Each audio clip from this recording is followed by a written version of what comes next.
The Mishnah taught us if a kohen makes somebody's tameh, he goes through a mesila, a tunnel that a fire is burning on both ends, to an underground mikvah, which had a fire burning and a beis hakisei shel kavod. Says the Gemara. Misayel leila Rav Yochanan Yevarayit Rav Yochanan. Damar mechilois loy niskachu.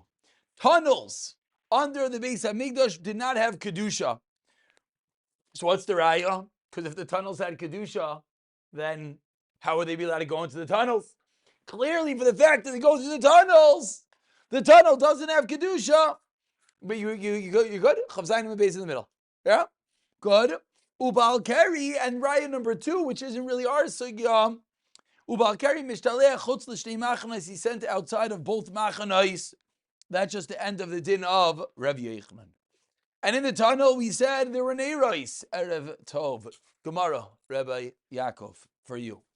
Rabbi Yehuda is very good at finding it in there. If you want, he can help you. It's a whole avaita to find. It's not so simple. I know I'm making fun. It's a ganze avaita. We're all just making fun because we all have the same issues. Don't worry. Says the Gemara, and there are fires burning on either side of the tunnel. For Rav Safra. There are fires burning at the top of the tunnel. And they got to the underground mikvah. And what was there? A beis hakisei shel kavod.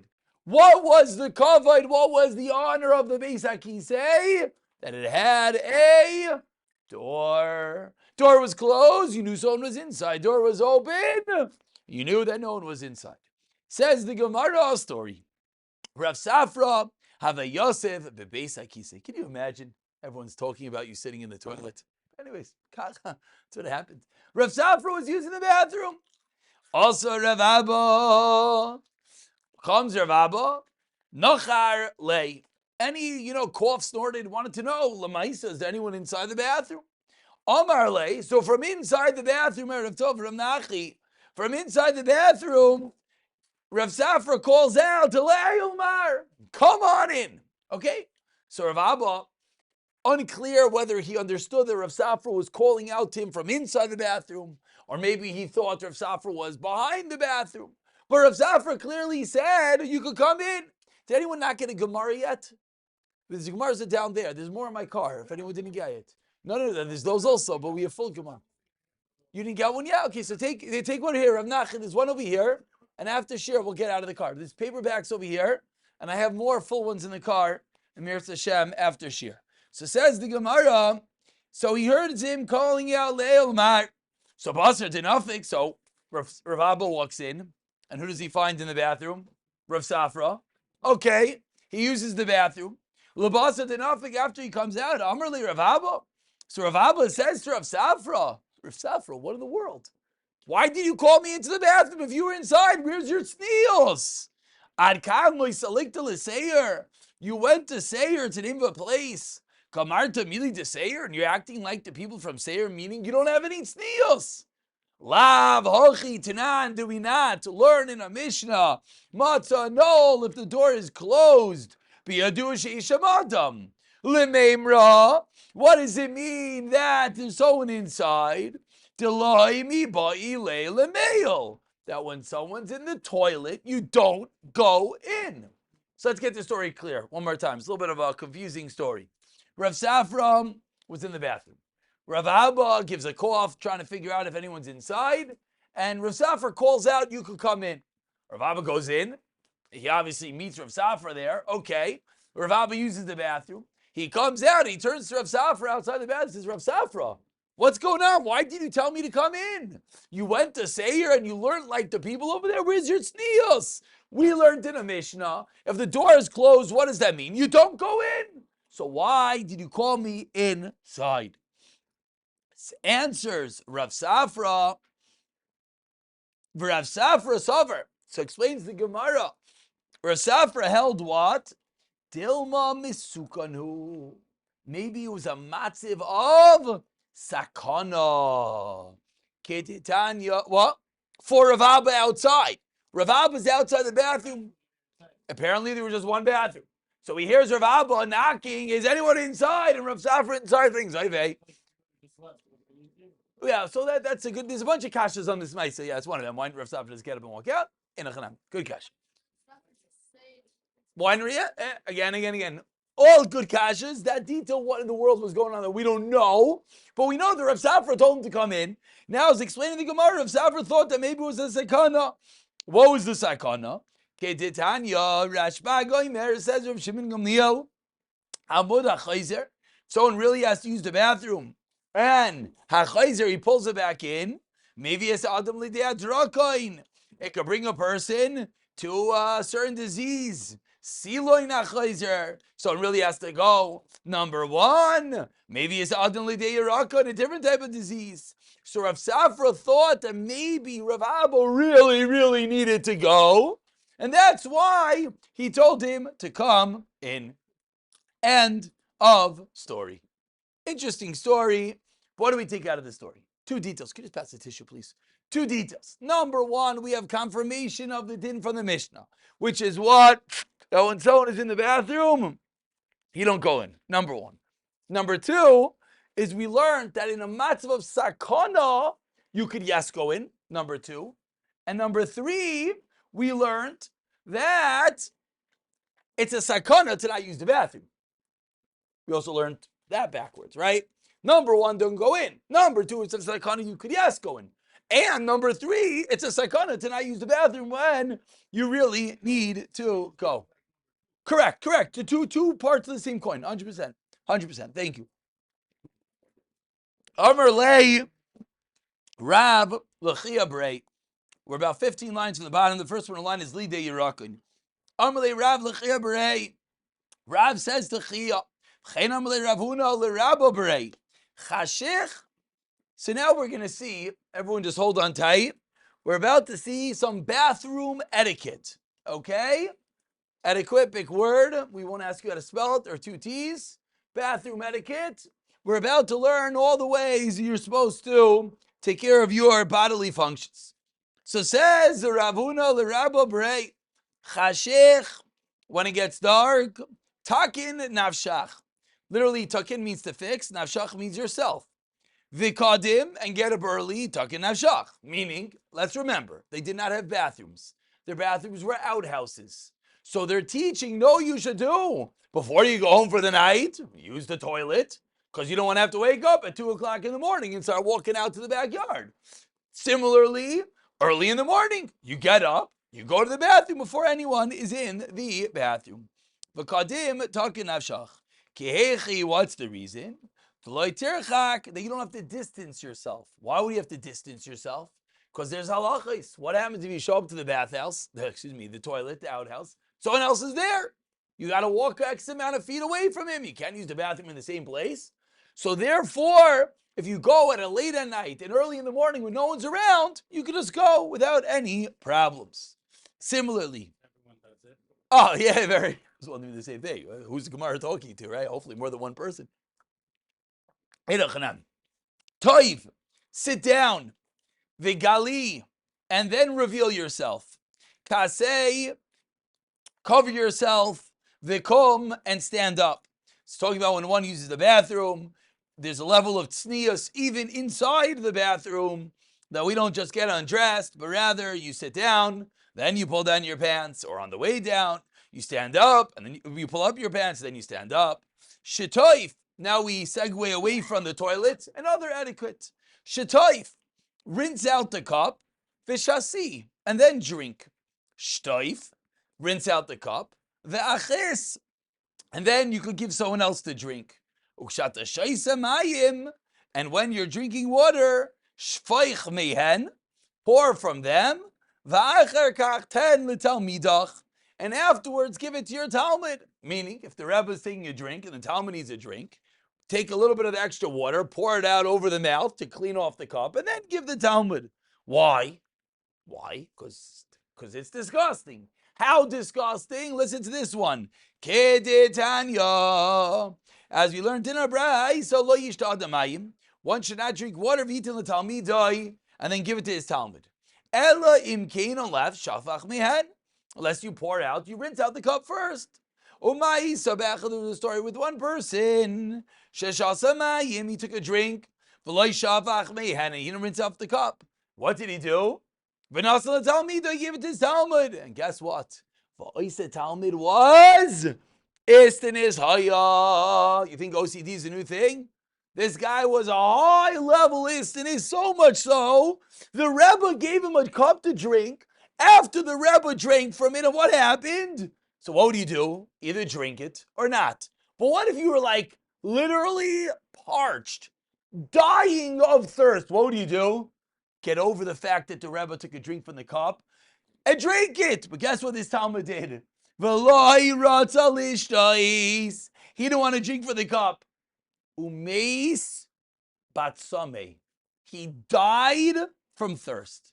Now, that's a pretty extreme story. Number one, someone who's a shtickle too much in is, What I see for this story is, number one, we think like all these ridiculous mental health diseases are like new things. Clearly not. This guy was like beyond. But anyways, okay. But Shamru, at that time, Chazal said, don't drink and give it to your Talmud. Elohim Kain, Shafach Mehen, unless you spill from it, meaning unless you rinse out the cup first. This was the response. Not if you're dying of thirst. Well, so what do you see? I was thinking this. What do you see? See, the guy was clearly nishnamal. When a guy is not normal, you can't deal with him. But you know what you could deal with? You could deal with yourself. Meaning, if this guy was clearly a level of OCD to the most ridiculous extremes, that he literally sat there. Imagine, he's sitting there with a cup. No, I'm not going to drink from it because the Rebbe, you idiot. Just wipe it off. Do something. No, he's not well. Oh, what are we going to do with him? He's not well. But we're going to do something to ourselves. He made a mistake. You're right. No, he made a mistake. That's what Goof the Gemara is saying. Yeah. Mamish, that's what the Gemara is saying. The Rebbe made a mistake.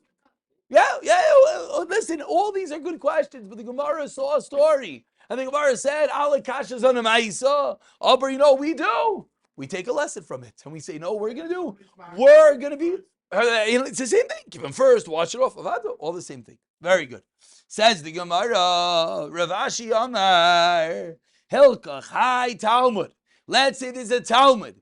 Tishafach Kamei Rebbe, that he pours out a cup in front of his Rebbe, meaning he rinses out the cup, which is clearly not bikovadik. The Rebbe is in front of you and you're pouring out the cup. Says the Gemara, Les be misham afkarusa. It's not a hefker. It's not a problem. Because we see that there's something clearly that a person could obviously bother him to the highest extreme. Very good. Kol mili loy tifloit babe rabach. You should not spit in front of your Rebbe, bar, except for two things. Mikara. Kara is the famed, I like to use the word gourd. It's better when you use gourd, because no one knows what a gourd is. Squash, we might know what it is. But the famous art school gourd, mikara, vidaisa, and some sort of oatmeal. Why? Tekaptila shel avar damai, because the spittle, that gets in your mouth could cause a serious issue. So much so you let it spit in front of the Rebbe. So much so, okay. The Gemara says these two items. Okay, so let's just review outside because there's a lot of interesting words, a lot of interesting stories. Yeah, again. Hello. Yeah, that's a different Mesa. A different Mesa. Stein Gemara as follows. Let's do a chazar outside, yeah? Number one. The tunnels were clearly not tummy. Number one. Number two, when someone's in the toilet, you don't go in unless it's a sakana. We got involved in the shtickle bathroom etiquette and other etiquettes. Number one is you go to the bathroom late at night, early in the morning, so you don't have to see anyone. Number two is you first sit down. We see there's a level of tznius even in the bathroom. And then we get involved in rinsing off the cup. And l'chayra, there's a little bit of a subliminal message over here to the mental health professionals amongst us, which there are none, but all the aspiring armchair analysis mental health professionals that everyone claims to be, that they're real. Okay, let's continue. It's 8:21. Well, let's just continue a Javaiter just because the next Gemara is a personal favorite. So I can't hold back. I'm sorry. Olam Maschazer, they're hard words. If you didn't get them, get them. But let's just go Javaiter. Tanan Hassam. Okay? We get back at the Talmud. How did Talmud start? What happens in three places? Shaimrim. Okay? So we got three places. What are the three places? Beis Avtinois, Beis Anitzait, and Beis Hamoikod. Very good. Three places Kohanim are watching. It's 3 o'clock in the morning. How do we make sure that the Kohen and the Beis Hamoikod didn't fall asleep? Says the Gemara, Ish Har Habayis. That was his name. Ish Har Habayis. That was his title. Chari had a jacket. It said Ish Har Habayis. That's who he was, the man of the Arbais. His job was to check up on all the Mishmaris. So every night he would go on a walk. 3 watches. 3 places. Now, interesting. How often he went, I don't know. But he'd go around. He'd walk with a shtickle entourage. Someone's holding, a fire to lean in front of him. And then they would see in the distance, oh, look who's coming, 3 in the morning. If they didn't stand up, you see the Ish Harabai is coming. If they didn't stand up, and say to him, Ish Harabai is Shalom Alecha. Shalom. Shalom Alecha. If they didn't say that, why didn't they say that? Nikar, it was recognizable. Shu Yashin, that he fell asleep. So what do? You know what happens when you fall asleep in share? The Rebbe takes out the ruler. And he smacks you silly. And guess what? Not only that, you think that's bad. Chevra. Urishos Haisalai had permission. Lisraif as Ksusai. Not pour water on him. Not drag his bed out. Take a fire onto his pants, literally, and light his clothing on fire. And you know what would happen? Everyone would start saying, what is going on? It's 3 o'clock in the morning, and you start hearing screaming from the Beis HaMikdash. And you know what they would say? Call Ben Levi he's being beat up. And his clothing's being burnt. Why? Because he fell asleep. And in case you might think that the Gemara is exaggerating, come on, Rabbi, modern age, we don't hit people. Not so nice. Rabbi Eliezer ben Yaakov Omer, guess what? Pamachas one time, Motzes Achi Imi, my mother's brother, Yashin, Bisarfai es Ksusai, and they burnt his clothing. Gishmak. No, you kill him. You just got to wake him up. Teach him a lesson. Avada. Achweist. Good question. So I'll end with, first of all, from here, there's an interesting source from here about Baal Tashchis. Frekt al rachroinim. How let it burn his clothing? Baal Tashchis. From here we see that if there's a purpose to what you're doing, it's not Baal Tashchis. Baal Tashchis is purposeless. They bring riots to this Gemara. Clearly, this was the only way to show such an extreme lesson. And Avada, but of course, nowadays we don't beat people. I heard from Ray Bender last night. He said when he was a kid, he used to walk up to class every day. Everyone would line up. They would walk by the Rebbe's desk. The Rebbe took out a ruler. One by one, you put your hand down, whipped your hand, and the Rebbe said, if you don't behave, the next one's going to be more painful. And that was your Shalom Aleichem every morning. Lamaisa. We don't do that nowadays for obvious reasons. But Shaimrim in the Beis HaMikdash, Chevra, Mayri.